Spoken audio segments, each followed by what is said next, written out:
শীতের উপাদেয় একটি পদ হলো এই পালক পনির। আমি যেভাবে বানাই সেই পদ্ধতিটা শেয়ার করলাম। দুধ থেকে শুরু করলাম, কেননা পনিরটা আমি বাড়িতেই বানিয়েছিলাম। যেমন নর্মাল ভিনিগারে দুধ কাটিয়ে তারপর সারা রাত ভালো করে জল ছেঁকে ওটা একটা কাপড়ের মধ্যে বেঁধে সেটা একটা ভারী জিনিসের নিচে রেখে দিয়েছিলাম। সকালে উঠে দেখুন খুব সুন্দর ভালোই জমেছিল। তো সেটা কেটে নিয়েছিলাম।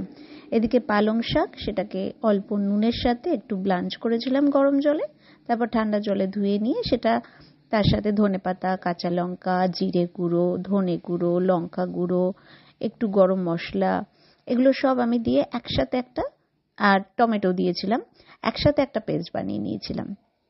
এবার সাদা তেলে ওই মিশ্রণটা দিয়ে দিয়েছিলাম। আমি কিন্তু এক্ষেত্রে পনিরটা ভাজি না। তো তারপরে এই মশলাটা কষিয়ে নিয়ে ভালো করে একটু গরম জল দেওয়ার পর নুন মিষ্টি চেক করেছিলাম আর পনিরগুলো অ্যাড করেছিলাম।